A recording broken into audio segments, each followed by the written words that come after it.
Hey everyone, welcome. Let me add everybody here in Zoom. There's my admit all button. There we go. Admit all. Happy Friday. Hey. Hey, Hello. Hey, everybody. hey Tom. Hey Guy. Hey Ray. Hey, Ray. Hi, Guy. Hi, Thomas. Hello. Here we are. New Friday. New stuff. I hope you guys are doing good.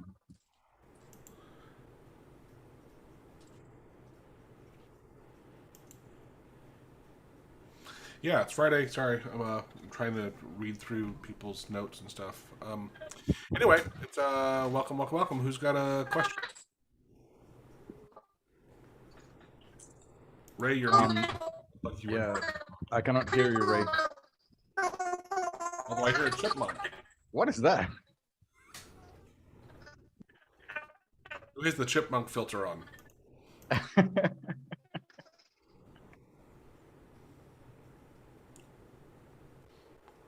Ray, you're still. I think that might be you. I think it's him. Yeah. Unfortunately, we can't understand you. It's kind of crazy. I've never heard that before. Guy, can you say something? Can you say something, Guy? Let me see if you. Isaiah says you've had a haircut. Yeah, I did. I was telling Joe and Thomas the other day that I got angry. You know, like women do, like they get angry at a guy and they just cut their head up. Like I just got angry and it's just.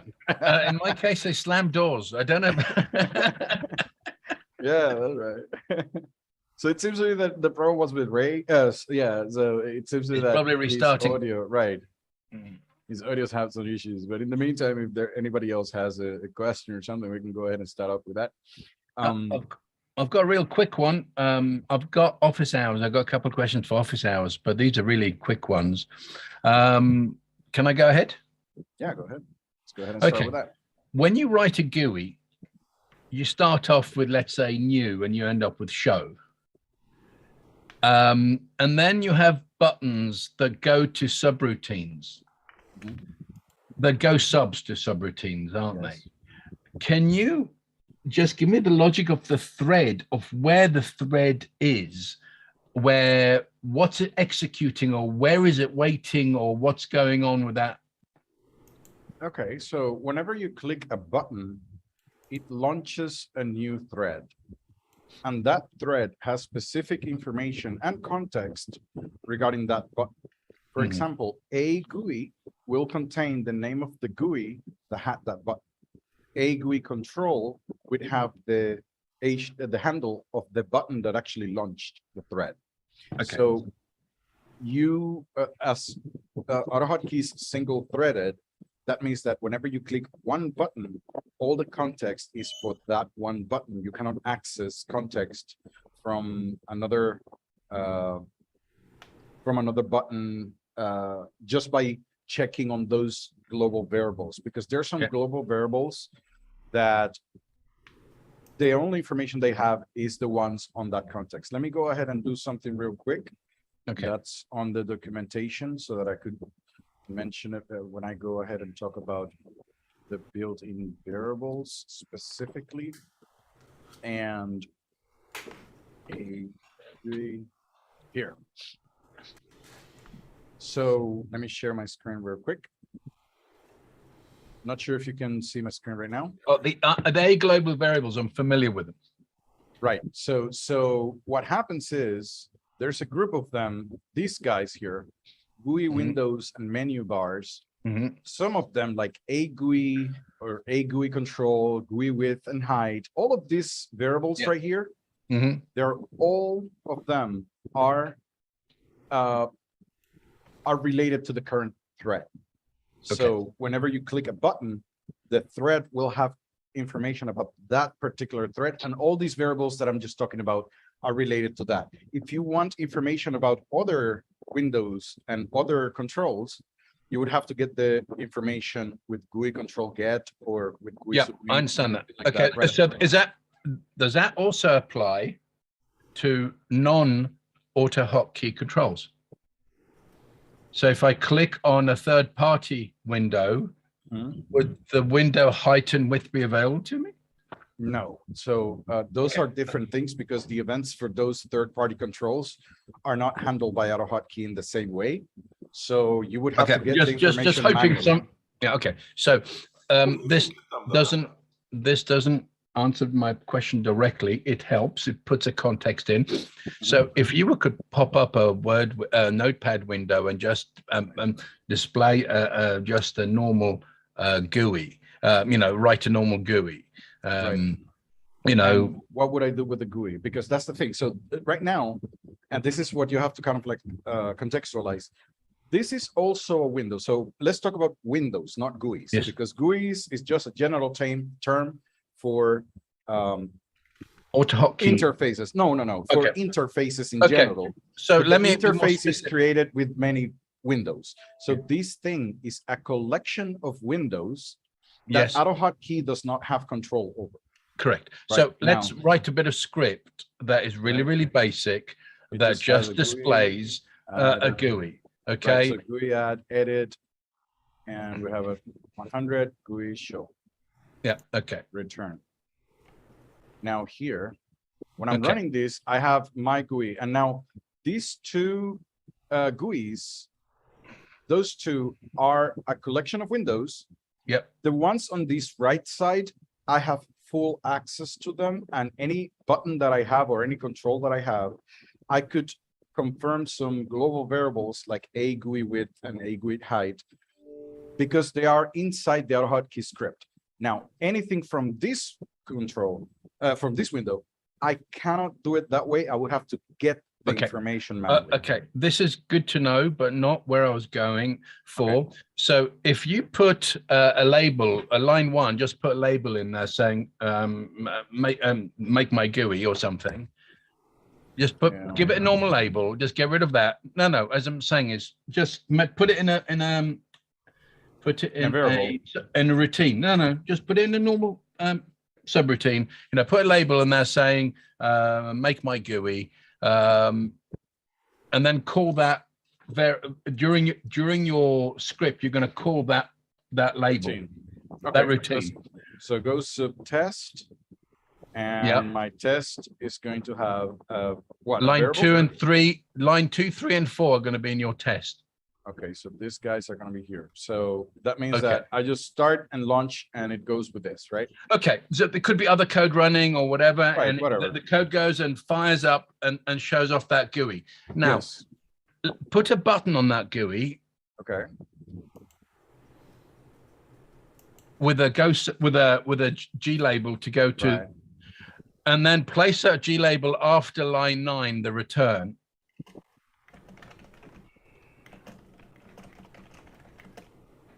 And that's it. You got it there. Okay, now we've got a basic setup here that we can discuss how things go. So my script is running above, and when it needs to, it calls test. Is it Right. go sub or go to, first of all? No, go sub is better. Go to. Okay. They do the same thing, but Okay, fine. go So- sub. Let me just clarify this for people who are new. Difference is, go sub finishes the subroutine and continues running whatever is below. So you would have It message goes back box to where here. it started. Yeah. Okay. So if you have that, it would go run whatever is there and continue with this line. If Okay. you use a go to, that doesn't happen. It goes to the subroutine and stays over there. Okay, I mean, So- you can put a message box there saying all done or whatever, Yeah, after- whatever. Yeah. So Okay. So you've called your subroutine, it shows a and GUI. the window comes up. Mhm. Okay, what is it doing now? Where is it? What is it?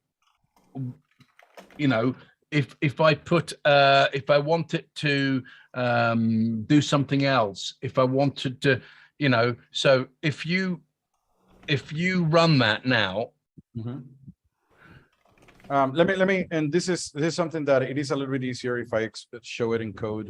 Okay. Because I could go line by line and I could just show you what it's doing, right? Okay. So let's just go ahead and do a new file. So hold on, let me just do a new file. It's gonna be AutoHotkey. Save it as a test. And I'm gonna just stop right here.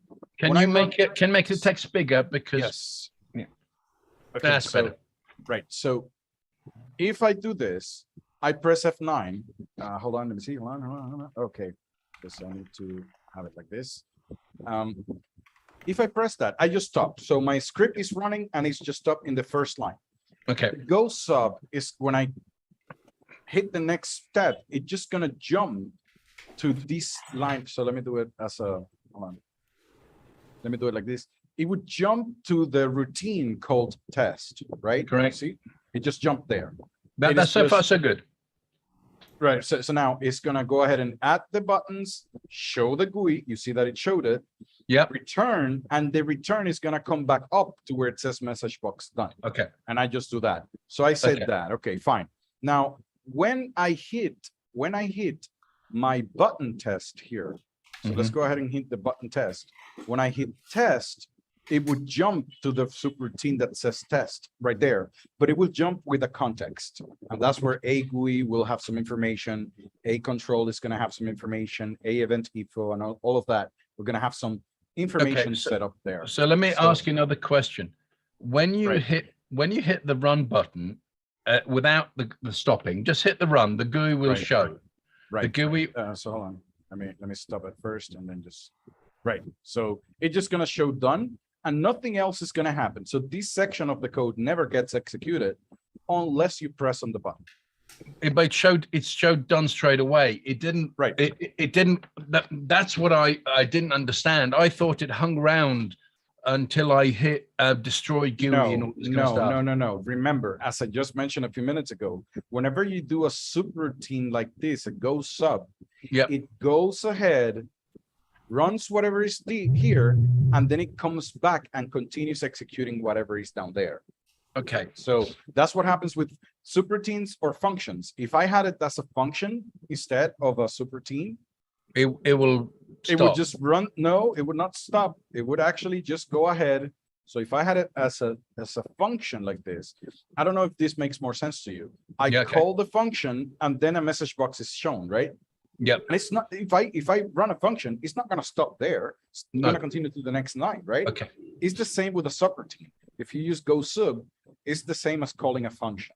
Okay. Well, I think what the confusion is you're saying one thread. So if the GUI is still open, why is the thread able to still continue even though? Oh, right. Okay, there. that's a Yeah, good yeah, question. that's Right. what I'm. the way- Thank Yeah. you for putting it into language That is a very good question. And now Yeah, the thing is that, too. yeah, what you have to understand is that the auto execute section in here is one big thread. Now, every time you go into a subroutine, a new thread is launched, and when it returns, it comes back to the main thread, which is the auto execute section. Okay, so think about it like you have the main routine that is going to be calling other subroutines. And once you enter into a subroutine, when it finishes, it goes back to the main routine unless it has finished. Now, and this is why the return word here is very important, Yes. because I tell you when that main routine finishes. If I put the return before the message box, you will never get the message box because I No, told it like Yep. finish that thread, right? So it is a very interesting question, but whenever you have go subs and functions, it creates a new routine, it finishes and then goes back to the auto execute section and continues from there until it finishes. My perception was distorted by the fact that I'm thinking the window is still on display. It must be doing something. It hasn't come back yet. Right. It's, No, okay. it's not like Okay. that. No. Okay. Right. Okay. And this is where, with Isaiah showing how to use the debugging tools and stepping through and watching where you are, like it really helps you understand. Right. Absolutely. And you can definitely see exactly the point where the script enters, does the things that it has to do. When it finishes with the return, it actually continues up there. You know how Yeah. it jumped up Yep, again, yep. you can definitely see what it's doing when you use the stepping tools, just to go ahead and see exactly what the script is actually Awesome. going to. Yeah, Tyler had chatted about just, testing your scripts as you're going, and I was just commenting, hey, this whole thing about debugging, like the whole life in programming is debugging, right, and testing. Mainly. But being able to isolate exactly what it is, like you're trying to test, this is where tools that have built-in debuggers, like because Site for AutoHotkey, HK Studio, VS Code, there's still a ton of others, right? Have built-in debugging processes where you can do this, and it's so much better than a message box. Right, yeah. Later on, I will show you one of the issues that we were having in one of our scripts, and how debugging was just having a step, a part that would allow me to step through it helps greatly. But let me see if Ray was able to actually fix his audio issues and see if he has a question, because it looked like he had something For to anybody say. else. Yep. Yeah. A, B, C, D, E, F, G. There Hey, you go. No chipmunk anymore. thank you, Isaias. You're welcome. So Ray, how I can help you today? Okay, I have some pretty basic questions. I'm a basic starting guy. How can I show you my screen? There is a button in Zoom where you can see all okay. the, yeah, it's Oh, a yes, green yes. button that says Oh, share. okay. Okay, I understand. Okay, now I'm okay there. And let, okay. You have to select the screen, yes. This screen and then there. Okay, now, first thing, I press a button and instead of, and I get Notepad instead of SCI, etc. Okay, so instead of Scintilla, so whenever you open a file, it actually opens with Notepad. Is that what you're saying? Yeah, and it used to. Yeah. It When used you to click on edit open. script, it used to open to. So that's because you have to set your default editor to the one that you want. Now, what you could do, if you go to one of the AutoHotkey scripts files, go to the Explorer. So just go to File Explorer and find one AutoHotkey file, whatever AutoHotkey file it is. I think it would be easier if I gave you control. Yeah. Okay. Okay, good. Right. No. Okay, there. Now, yeah. If I go to, do you have kind of like an well, it doesn't matter. Just open a folder that has AutoHotkey scripts. Yes, I can do that. Here and here, and okay. this is the one. Yeah, it could be any, because what I want to do is click here where it says, no, just click where it says open with. So let's go ahead and do this. Allow me just 1 second. Okay. So I would right click and the URL over my head, you'll see a script you can download that makes it really easy to swap your default editor. All right. Oh yeah, let's do that actually. So if you can go to that, let's go to that website. That's gonna be the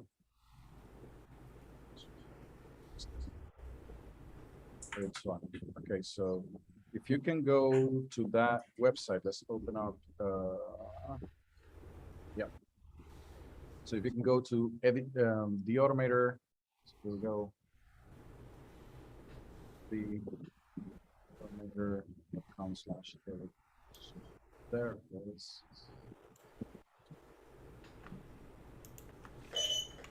So this one actually changes the editor for you, because if I do it in a different way, can you just add information and then download that? Yeah, let's tell everyone your email address. Yeah. So after download, just open the script. Yeah. Just out. What did I do? Okay, there. Show in Open. file manager. What is that? I'll You get have a backup sorry. thing going on, right?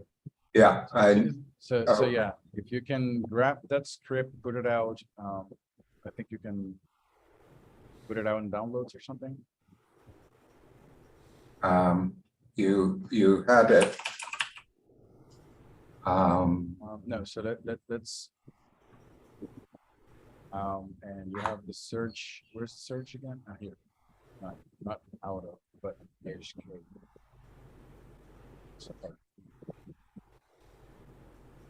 Here it is. So let's double click on that. So add a new one. So just go ahead and look for your editor, whatever it is. Okay, so my The one that you want to use. yeah, I'll get it in a second. Okay. Here. No. Here, this one. This is Just the grab one. the path of it and you copy the path. There. Okay. Here. Here. Open that. New editor saved correctly. Click OK. And let's just go ahead and verify something.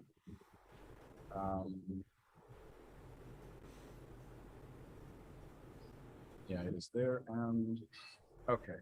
So I want to set this one, right, exit. Now, let's go ahead and try again by clicking the edit. Okay, it did it. There you go. Yeah. So we actually created that little tool because of that, because there's a lot of times that the editor gets reset or something.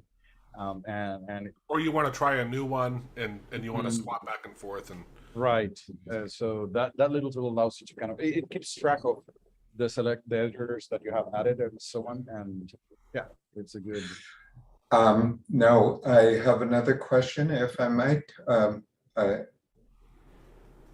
Okay, okay. Sure. So I run this script and I get this message, and it tells me this line will never execute to return. Right. So here's the thing, and this is what I was just explaining a few minutes ago. The return keyword tells AutoHotkey where that script is going to stop reading in that thread. So if you open the script, please just go ahead and edit it, right? Just go ahead and edit it. And let's go to that line.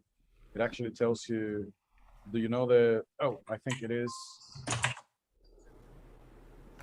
Can you try to run it again? Yeah. How do I? It actually tells you the line that has the issue. So double click on it. Okay, so 26, I think. run. Right. Okay. And it says 26. So let's go to line 26 on the script. Let's look at it. Line 26. So what is going on is, here at the top of your script, you have a few things that run automatically. Right. But as soon as you reach this line, let me see if this is a comment right here. As soon as you reach this line right here, it stops executing other things. So if you want this to get executed right away, you have to put it at the top of your script. You cannot put it at the bottom. So you would have to put it up here.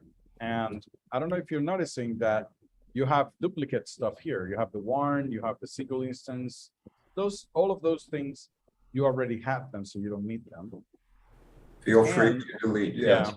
So now if we go ahead and run this script, and we can run it from here by clicking the play button. Let me go ahead and see. Quick question. Are you using AutoHotkey version 2? I don't know. Oh, no. No. It's okay. So the thing is that you have the warn directive up here, and that gives you warnings when you are not setting some variables and stuff like that. So let's comment it out for now. Let's see if the script actually runs. did you maybe I wasn't listening at the time, Zayas, but did you explain the auto execute section? I did when I was talking to Guy. I actually talked a little bit about it, but I didn't go into too much detail about it. I put a link in both chats. Yeah. It's something good for you to understand, Ray. If you know that first return or exit or a hot string or hotkey or whatever, like that's your auto exec section. Yeah. It's kind of when you first get used to AutoHotkey, it is weird. It takes you a little bit of understanding of like, hey, why is something up here work and something down here doesn't work? And it's Right. because it never gets there. So I will later on talk a little bit about that, but let's go ahead and see if, does that answer your question right here? I see that the script is actually running now. So it's down here, Okay. right? Yes. So now that should have got the volume and should have actually shown something. So let's go ahead and restart the script and see if that happened. Because it should say kind of like a tooltip or something. Is it? Well, the thing is, I kept getting error messages here. I copied this in. I kept getting error messages, so it just commented them out. Oh, So- okay. So these tray tip things are not actually, sorry. So you were getting an error here. So you commented them out. So let's try that. Even I think the 38 set batch lines -1 38. here. I'll Oh, right, this one here. Yeah, okay. Oh, but I see part of the yeah, problem. the thing is, yeah, that's part of the problem because it's not 3B. It should be set batch line. Something got copied there. But also, there's curly quotes instead of the Oh, regular right here. quotes, I see them. Yeah. which are, it's painful because Word, will add these curly quotes to make it look, or smart quotes. Nice, yeah. And yeah, it messes up things. Right. There's a lot of curly quotes in here. There they are. All So of they're that- not actually quotes, is the right. So that's and that's the issue. You need real quote, the normal quotes, but for some reason. Well, for me, typically when I copy stuff from where I paste it into Word, it'll swap It'll them and change you it. bring them in. And, Right. In Word, you can go turn off your smart quotes, and then it doesn't do that. Right. Now let's go ahead and verify something. You do have this, you get the sound get. Let's go ahead and message box these guys to see, because I'm not getting any trade type, no trade tips going on. I should get a, so I did get a volume. That's good. Right, I did get a volume.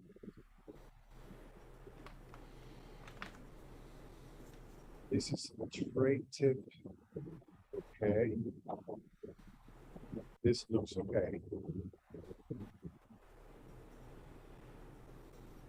Oh, okay, hold on, give me a second. So when I run it, I put my mouse over it. Where is it? It's AutoHotkey HK. Is he changing the icon? It is changing the icon. Here it is. So let me do this real quick. Find it. This one. Oh, there you go. So when I put the mouse on top of it, it actually tells me what the Tooltip. volume is.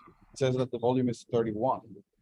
And hopefully if you press left, alt left arrow and alt left, there they are. Yeah, so it should actually set the volume for you. And basically the menu tray icon was changed to something else. So when I run this, the icon is this one. Yeah, there it is. So this is the one with the headsets. It sounds like a little headset. Hey, Isaias, Yes.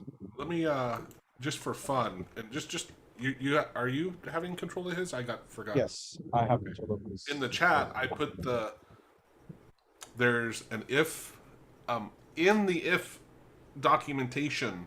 Right. There's a script which I use all the time. When you mouse over your taskbar and scroll up and down, it adjusts your volume. It's one I Okay. love. Can you open a web page, please? So I'm not saying you have to use this, Ray, but it's This something is you a might good like. time. Right. So let's go ahead and double check that. Just a second. That'll be.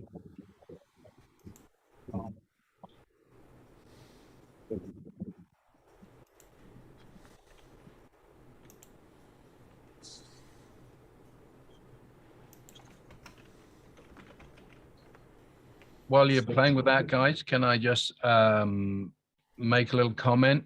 By the sounds of it, you're trying to change the volume control of each app, one app at a time, which is awesome as a AutoHotkey exercise. There is something called Ear Trumpet, which is you can download it for free from the Microsoft Store, and it does all that for you already. So just, bear in mind Ear Trumpet from the Microsoft Store. Yeah, I think I got that, but it didn't give me control via the keyboard, and I try to use the keyboard as much as possible Okay. rather than the fiddly mouse. Okay. Joe, I am not seeing. That's weird. They must have changed it because that's where I got it from. Yeah. Right. It might be that they put it in a different page, like for example, the It's short code. Let me just paste it. Mhm. And I have a video I posted in some chat somewhere. I don't know where now. I'm confused. But I'll put it in the Zoom. It's very short code. Okay. So with Ear Trumpet, if you click on the actual slider, you can use the left and right arrows. You can use up and down arrows to change sliders, and the left and right keys to change the volume on the slider. I'll look at that a little more. I wasn't aware of that. I know what you mean. Let's see if you can go and open up the script that Joe sent on the chat, and you just take a look at it, and just let us know if that actually works. Let's see if there's any other Okay, questions in the meantime. Here's the chat. Here's Yeah, actually, someone wrote me with a question that I wanted to. I had a quick one too after you. Oh, go for it, Tom. No, it's Oh, right. okay. It's just a simple one. I'll share my screen here real quick. so I stop. Okay, there you go. Thank you. I know you're good. All right, you can see my screen. Yeah. Okay, so the guy was just asking. Hold on. Why is my computer doing this? Oh, there we go. He was just asking like how to use a variable, like a global variable inside of a function. So basically what we could do is, let's create our variable. Let me move my mic here. I can't see my keyboard. Where is that? And it's using version 1. Yeah, this is V1. So we'll just call our function. And so even though I had the variable up here, we need to define it as a global. So we just type basically global and then the name of our variable, which is just variable. Obviously, you would rename it to whatever you want. And then we could just have like a message box that says I want to throw some quotes. our variable name. Hello world. And that's pretty much it. You have to put quotation marks on hello world on the top. Oh yeah, right. So yeah. So this, we just, all we really do is in front of it, make sure there's a space in between your name of your variable and global. So you can do that. So hopefully that answered your question. Yeah. Quick thing about that, you can actually add several variables there separated by commas. So you can actually say var1, comma var2, comma var3, and that way you are defining them all as global. Well, all at once. And Isaias, remind me of that, or both, either of you guys. If you don't mention one, all variables are global. Is that right?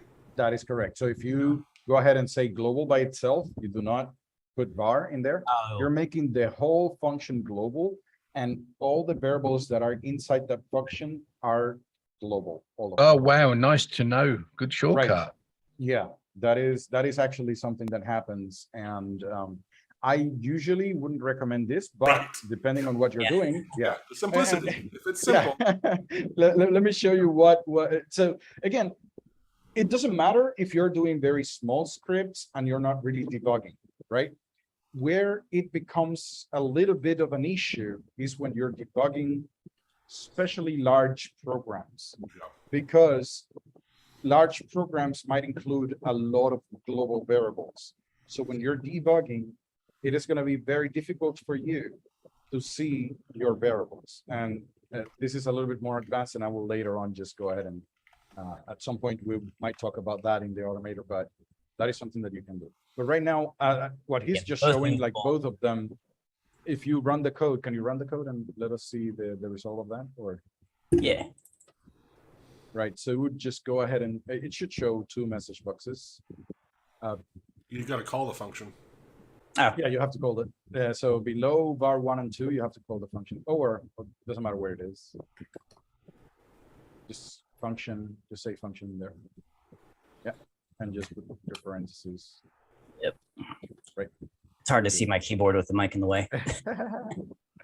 But right now it should just, when you do it, give you 2 message boxes with No both. world. So, for those who are testing AutoHotkey version 2 and other kinds of things like that, what happens is that in AutoHotkey version 2, you do not even have to define that, because let's say you have variable, hello world, and you have function, just exactly what he said, function. Now, down here, I could just message box var, and AutoHotkey version 2 has access to all the global variables by default. So inside a function, you can refer to global variables without having to define them. And that is something interesting, but you cannot set a value to it. If you set a value to it, it's not going to work, right? It doesn't work because it's not the global variable. But if you want to be able to modify global variables, then yeah, you have to do the same as before, global var. Or a by And ref. now when you modify the outside. Do you want to do a quick by ref example while you have that? By ref? Yes, so I would have a bar here, and now I could do this and outside this equals bar. So in AutoHotkey version 2, you have this ampersand sign for being the by ref. And now if I just make the function change the var, the reference to it, it should actually, let me see, 2 parameters, of course, because I want to pass var. This is a string. I have to pass it as a variable. There you go. So what happens is now I just created a variable and I'm passing it by reference. My function takes a reference, and whenever I modify information about it, I'm actually modifying the variable from outside, and it would actually show it. In AutoHotkey version 1, you can do the same. So you could do in AutoHotkey version 1, you have your var, but you just pass the var like this, and here you would say by ref. So this is defining that that variable that you're passing is something that comes from outside the function, and whenever you modify it, it will modify whatever is outside the function. So this would actually do the same thing. Percent sign here. Yeah, some people new to functions that want to return more than one value, this is what they'll resort to. I just personally like to just say, let me just create an object and return the object, and I can unpack it however I want and not Right. deal with Now, and this is the other thing, there is a reason why you might want to do by ref. So say, for example, that you have to understand what is going on. So let me do this. This is a very simple thing. So I have a parameter, right? So my function takes a parameter. Message box parameter. Now, when you pass a variable like this, you are making a copy of that variable. You're making a different copy. And when you message box that here, what you're looking at is at the copy of the variable, not the variable itself. What that means is, say, for example, that your function is going to grab a very large text and you want to modify it. Instead of making 2 copies of the same text, you can just go ahead and say by ref, and you just work with 1 copy. And that makes your script a little bit more efficient. That's the reason why you might want to do this instead of just, copy parameters and stuff like that. So that's the reason why you might want to go ahead and do by refs. If you're working with variables that are really big, that's all. So, yeah, thank you, Isaiah. So someone wrote me, and I'm not going to go through their whole script because they wrote me and basically said, hey, they're doing some web scraping, and they're trying to download, I think they said 100 images, and and they're basically sending keystrokes and having some sleeps and waiting for the files to show up. And sometimes the send command is sending, the wrong things, and they're asking what are they doing wrong? And I'm like, you're doing wrong is you're using keystrokes, unfortunately. And as that we've done a lot on web scraping, and we did. He actually asked, can he use UI automation to help? Yes, you there we can. go. It's just it is a little it has its pros and cons. We actually tried making a video yesterday on it, and there were a couple hiccups which we didn't get stuck on, but we decided, you know what, let's redo the video later on, a little more concise. But it's do you want to show it, Isaias, or are there any other questions? Maybe you could show just a simple example, or no? Of automating with So here's the thing, and I saw Irfan join. the UI automation. There's Raphidium you could use. There's which sort of relies on the Selenium WebDriver, which you could use, which I would not do. And then the auto control, which Tom had mentioned to me, an extension for Chrome, you can use for automating your browser, and that's probably for Chrome. And that's what I would take one of those. The UI automation you can. We did have some parts of the automation that was, if you want, well, I don't know if there are any other questions, because the thing is that is a very, it's a little bit more complex topic. So we don't want to take out the time for people who might have questions. If they don't, then I go ahead and show it. It's okay. Oh, sorry. Robert wrote a question in the chat. Can you get a script to wait for a web page to finish loading? That's I don't know if you wrote that before we started talking on this, Robert, or maybe it was because of it. I didn't. Sorry. So but, yes. The question is more like, should you, right? And with web browsers, here's the other thing: is like, I'm gonna sound like a broken record. I dream back of the days of automating with IE because it was so easy and so reliable, and just it was so much easier. Which, by the way, we have this news that probably the WebView 2 controller is out there, and that is kind of like basically the replacement for the IE automation. So I am having high hopes of that. If you get the newsletter, in one of the things I said we're reading, I'm pretty sure that was one of the stories I put in there this week, was the WebView 2. It's available in Windows 11 right now, but they're going to backport it to Windows 10. And it's hopefully, as Isaias is saying, is going to be kind of like a COM object that we can connect to and automate. Having said that, the Raphidium and Irfan's on here. We've done several videos on Raphidium. Is pretty straightforward. But actually, I was going to jump back a bit to the guy that wrote me this thing that was asking about he's sending keystrokes. Can UI automation help? Here's the conundrum, right? To me, the fact that he is sending keystrokes to me is the biggest issue. Yes. Right. However, it also, to some degree, indicates the level of sophistication of the person and programming, right? To some degree. And someone who's sending keystrokes probably isn't ready to dive into a class using this complex stuff. Here's the conundrum, right? That's the problem. Yeah, the UI automation tool and that particular object, it is an object that is present in Windows and stuff. But that object, we in AutoHotkey are used to working in a specific way because AutoHotkey manages everything for you. You don't have to manage memory. You don't have to manage state. You don't have to do anything.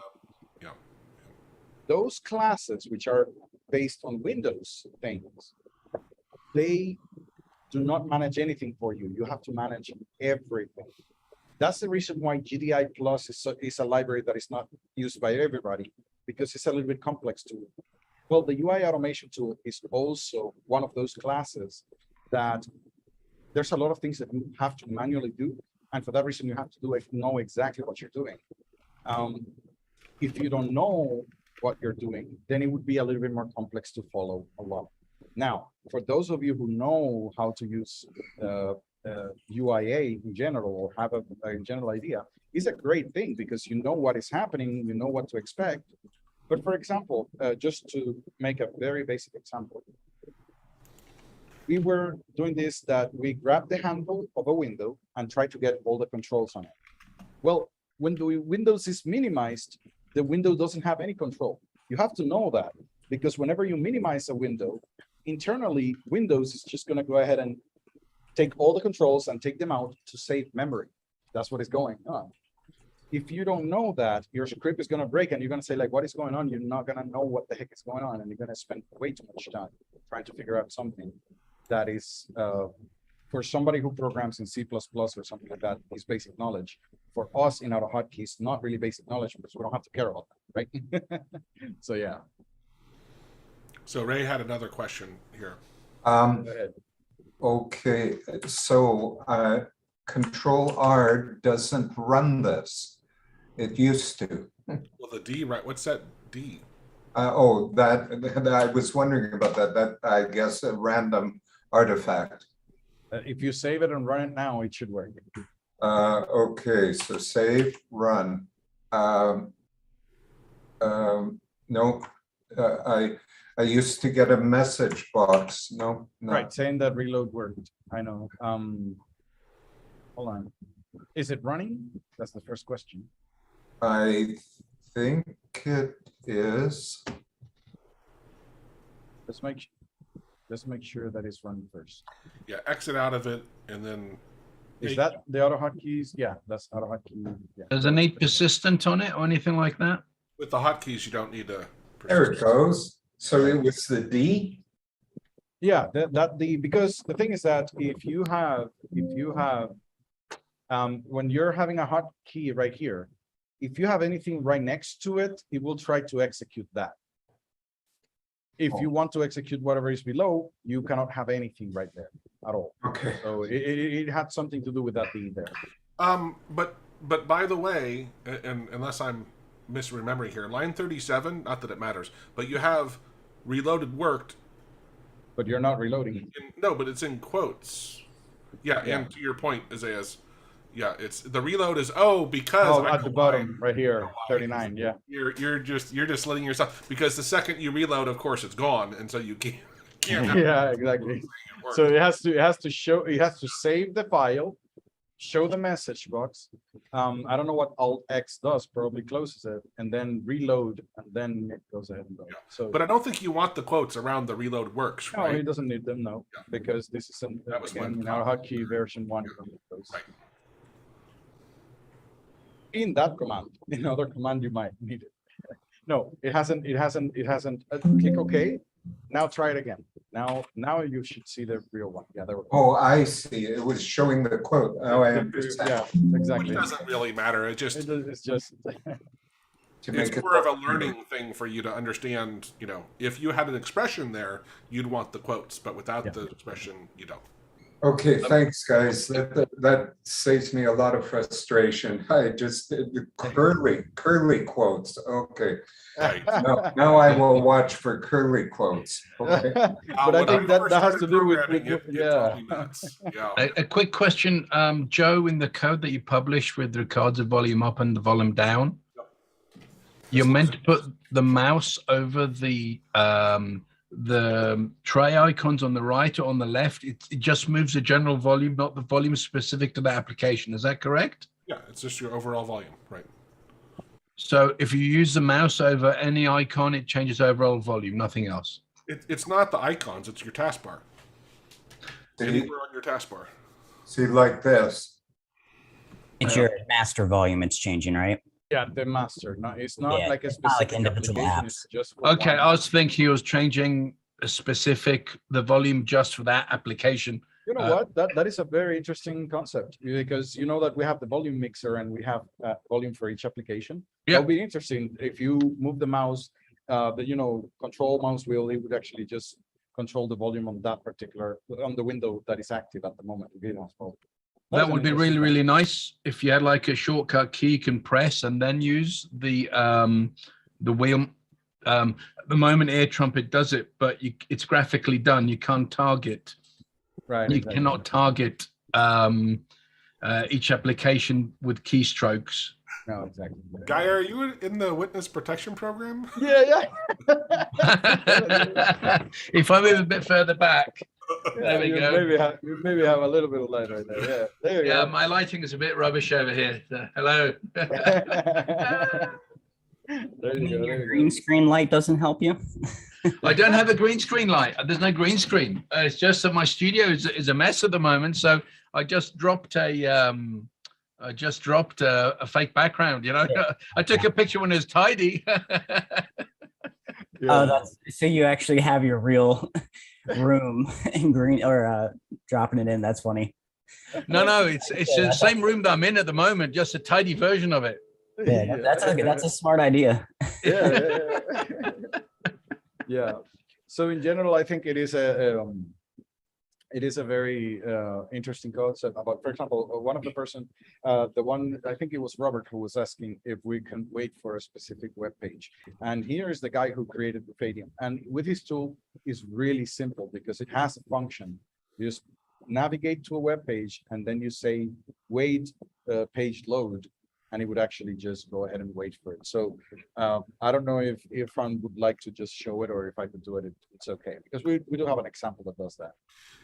Yeah, if you go to the URL over my head, you'll see several videos on Grafidium, and actually I am using cell phone right now.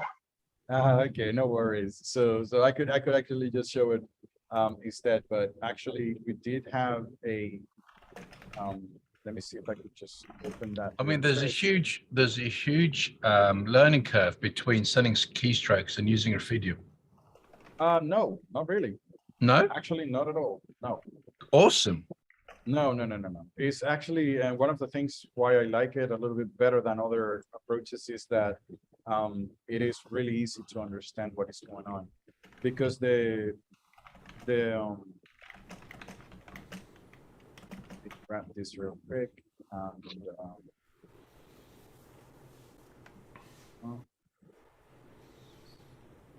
I want to close the folder.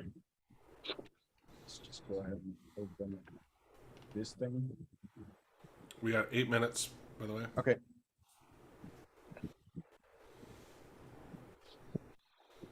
Is that better, Joe? Move the camera. I looked up and I was like, hey, Who's that? But I had an example before with the Grafidium itself, but it seems that I don't have it there. But in general, it was very simple. It was just about including Grafidium. This thing here.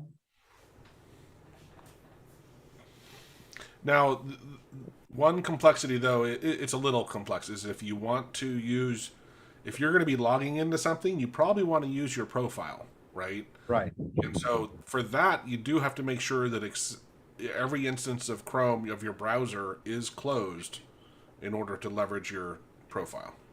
Or you can launch it with the profile in the shortcut and tell it to launch a specific profile. Right. So you just have to load the Grafidium driver, and you create a new session, which is just a name for creating a new page, basically. And now that you have the page, you can use, say, navigate to www.google.com, and then you just say page wait for load. That's it. So basically, Actually, we do not have to wait. It will wait by itself. oh, right. So you don't even have to do that, but when you navigate, it just waits for it. Awesome. Yeah. So basically, for answering Robert's question, at least with this particular tool, if you download it and have it, you can create a new instance of the class, which is a Chrome thing.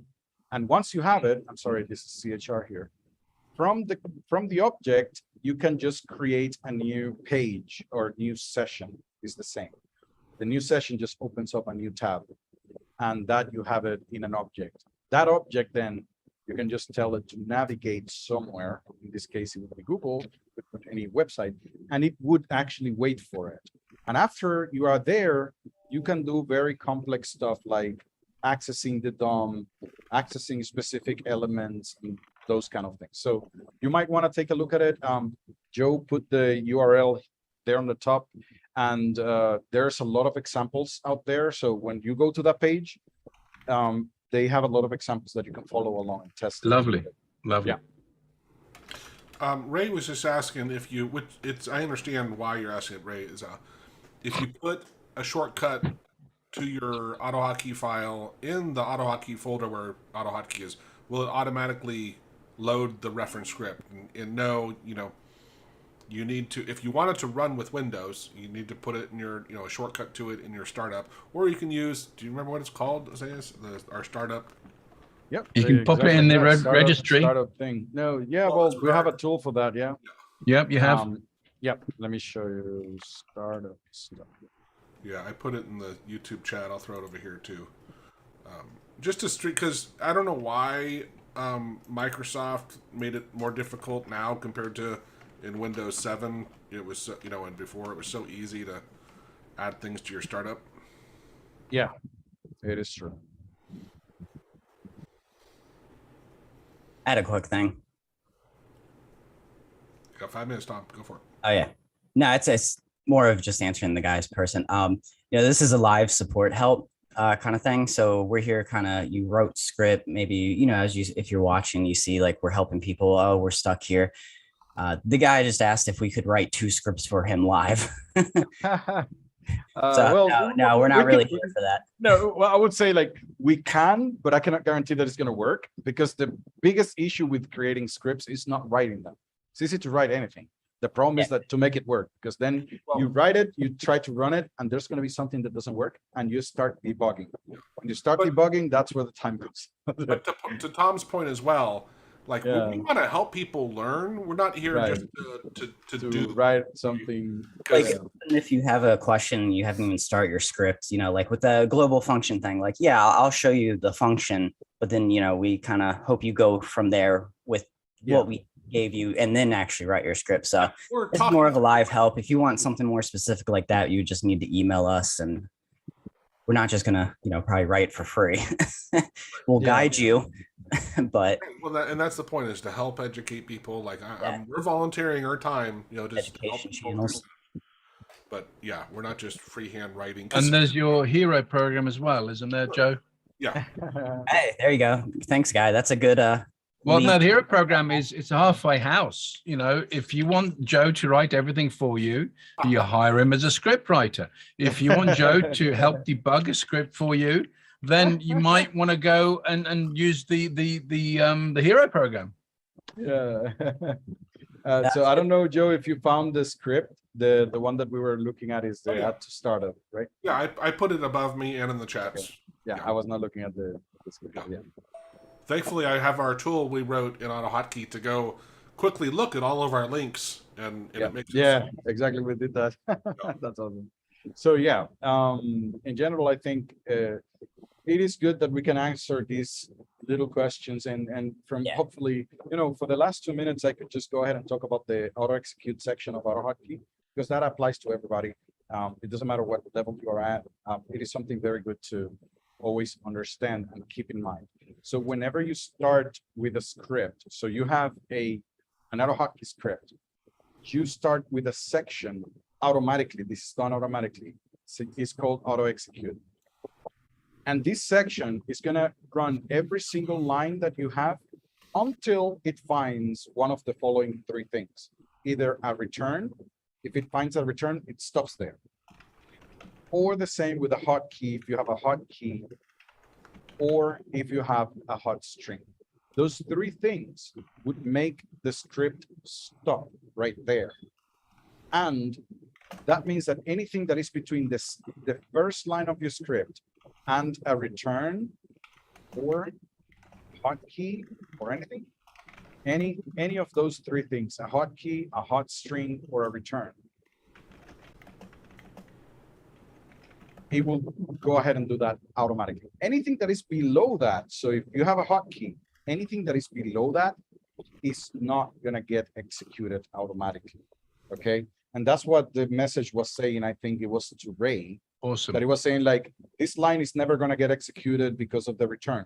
Yeah, because the auto execute section arrived to a hotkey because you had a hotkey there. And the message box was below the hotkey. So it was not going to execute. So just keep that in mind whenever you're creating your scripts, that there is a section that gets executed automatically, and the rest of it, you have to call it yourself. Isaiah, really quickly, if I may, when you're putting hotkeys in, do you put them, if you got multiple lines, do you put a return at the end, or do you put curly brackets, or how do you wrap the hotkey with many lines? Just put them in a second line and add a return, like, and I think you have used it like that. So if you have a hotkey F1, Yep. if it is a one-liner, if it is just Yeah, one that's line, you just fine. put But it if it's here, multiple right? lines, let's say 10 or You 15 just put it lines, down and do Yep. other things, and then put and then return. put a return. Because Okay, again, fine. anything that is inside that is gonna continue executing until it finds a return. What Or about a curly hot- brackets? Yeah, you can add them if you want to. It's just a That's block. not a- No, I'm that's- saying is you still have to have the return there, though. Yes, well, in version 1, yes, version 2, no, but yeah. No, in version one. In version Yeah, one, you have to do that, yeah, you have to put you have return. to put a return. It Okay. is as if it was a function or something. Okay. So, I think it is already time for us to Yeah, we got to go switch. to the other Thanks, meeting, everyone. and thanks, everybody.